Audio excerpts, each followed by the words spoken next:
그가 바다 위로 걸어오심을 보고 유령인가 하여 소리지르니 그들이 다 예수를 보고 놀람이라. 이에 예수께서 곧 그들에게 말씀하여 이르시되 안심하라 내니 두려워하지 말라 하시고 배에 올라 그들에게 가시니 바람이 그치는지라. 제자들이 마음에 심히 놀라니 이는 그들이 그 떡 떼시던 일을 깨닫지 못하고 도리어 그 마음이 둔하여졌음이로라.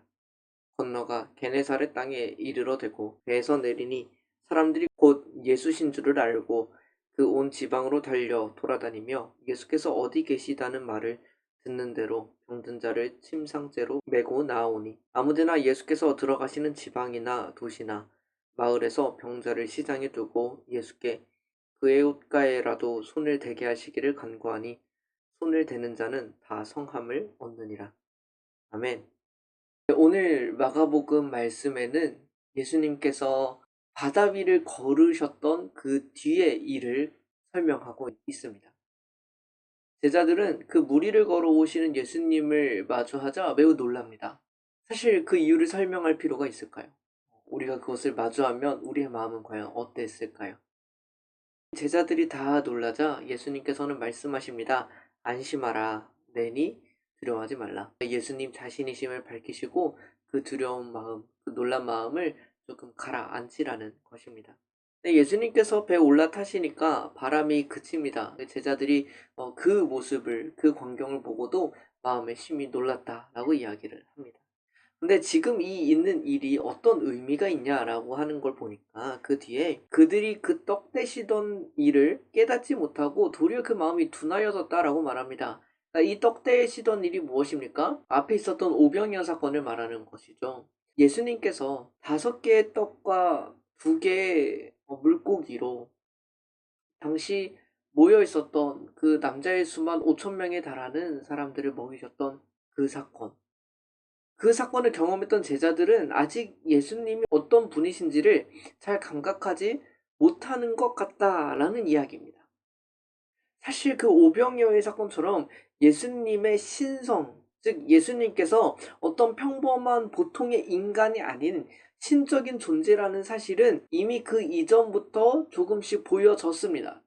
제자들은 예수님이 그런 인물인 줄을 모르는 것이 아닙니다. 그러나 시간이 흐르고 한 번의 기적 이후에 제자들의 마음, 또 우리들의 마음이 다시 완고해지는 것입니다. 다시 굳어지는 것이죠. 그 기적을 깨닫지 못하고 예수님께서 어떤 분이신지를 제대로 알지 못한 채 다시 이러한 일들이 있으면 놀라는 겁니다.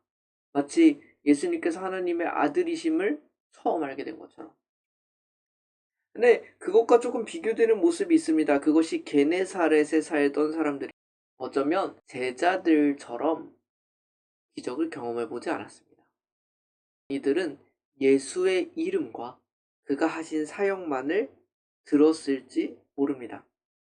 그러나 아이러니하게도 본 적이 없이 들었던 이 게네사렛 사람들은 예수님의 이름을 보고 또 그 가치를 알고 찾아옵니다. 수많은 사람들을 메고 달려오고 주님께서 불쌍히 여겨주시기를 구하고 또 기적을 구하는 것입니다. 우리는 오늘의 본문 속에서 2가지 부류의 사람을 봅니다. 그 기적을 몸소 경험하고 그 기적에 참여했으나 다시 마음이 둔하여져서 예수님이 어떤 분이신지를 깨닫지 못하는 부류가 있고, 그 경험이 없었으나 예수와 그가 하신 사역을 듣고 믿어 예수님이 어떤 분인지를 진정으로 알았던 사람들이 있습니다. 우리에게 중요한 것은 이것입니다.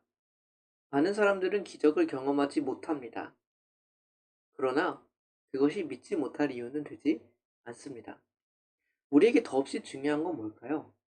예수의 이름을 아는 것이고, 그분이 어떤 일을 하셨는지를 아는 것이고, 또 그분이 어떤 분인지를 아는 것입니다. 오직 그것만이 우리에게 더 필요한 것이죠. 우리에게는 더없이 화려한 기적이 있어도 믿지 못할 수 있습니다. 한편 그렇지 않은 평범한 삶을 살아가도 그분의 가치와 성품을, 그 사역을 알 수는 있습니다. 그분의 그 기적 같은 구원의 역사에 우리가 또 함께 참여할 수도 있을 것입니다. 오늘 이 말씀 앞에서는 우리 모두가 그 부류의 사람들이 되었으면 좋겠습니다. 우리는 비록 예수님을 직접 만나지는 않은 사람들입니다. 우리는 어쩌면 이 당시에 예수의 이름과 그 사역을 전해 들었던 게네사렛 사람과 같을 수 있습니다. 그렇게 믿는 사람이 복되다. 그것이 우리의 불신의 이유가 되지 아니하고 충분히 그것으로 우리는 우리 주 예수님이 어떤 분이신지 또 친히 그분께서 주신 말씀으로 그분을 알 수 있음을, 그리고 그 믿음이 참 우리에게 복된 것임을 함께 기억했으면 좋겠습니다. 그래서 이와 같은 믿음, 온갖 것을 보아도 다시 마음이 완고해져서 믿지도 못하고 받아들이지 못하는 마음이 아니라 한없이 부드러워서 그분의 하신 말씀과 또 그분의 사역을 마음속 깊이 받아들일 수 있는 우리 모두가 되기를 소원합니다. 잠시 함께 기도하겠습니다. 하나님, 저희는 오늘 두 부류의 사람을 보았습니다.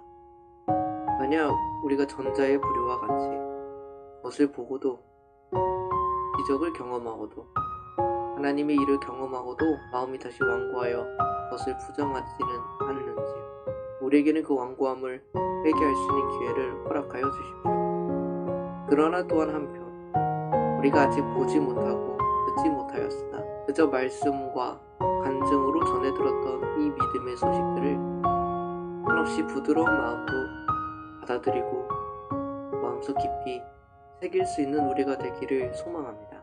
그리하여 누가 뭐래도 우리가 예수 그리스도를 진정 알고 믿고 따르는 자들이 되게 하여 주옵소서. 주님께서 우리에게 이러한 믿음, 보지 않고 믿는 자는 복되다 말씀하신 그 가르침과 같이 믿음의 복을 누릴 수 있는 우리 모두가 되게 하여 주시옵소서. 주께서 우리에게 그 믿음을 한없이 선물로 주시기를 간절히 소원하며 살아계신 예수 그리스도의 이름으로 기도드립니다.